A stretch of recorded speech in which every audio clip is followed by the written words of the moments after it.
বৈধ ভ্রমণ নথিপত্র থাকা সত্ত্বেও ইসকনের ৮৮ জন সদস্যকে বাংলাদেশে আটকে দেওয়ার ঘটনায় নতুন করে বিতর্ক তৈরি হয়েছে। সংশ্লিষ্ট সূত্রে জানা গিয়েছে, এই সদস্যের কাছে পাসপোর্ট, ভিসা সহ সমস্ত প্রয়োজনীয় নথি বৈধ থাকলেও তাদের যাত্রায় বাধা দেওয়া হয়।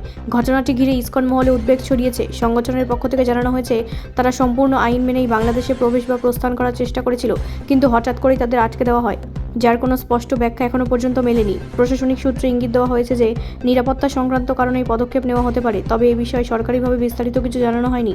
ফলে বিষয়টি নিয়ে জল্পনা বাড়ছে। বিশেষজ্ঞদের মতে, বৈধ নথিপত্র থাকা সত্ত্বেও এই ধরনের পদক্ষেপ আন্তর্জাতিক ভ্রমণ নীতি এবং কূটনৈতিক সম্পর্কের ক্ষেত্রে প্রশ্ন তুলতে পারে। একই সঙ্গে এটি ধর্মীয় সংগঠনগুলির কার্যক্রমের ওপরও প্রভাব ফেলতে পারে। এই ঘটনায় দ্রুত স্বচ্ছ ব্যাখ্যার দাবি উঠেছে বিভিন্ন মহল থেকে। সংশ্লিষ্ট ব্যক্তিদের নিরাপদ ও দ্রুত মুক্তির জন্য আবেদন জানানো হয়েছে। ব্যুরো রিপোর্ট, রাষ্ট্রীয় প্রসার বাংলা।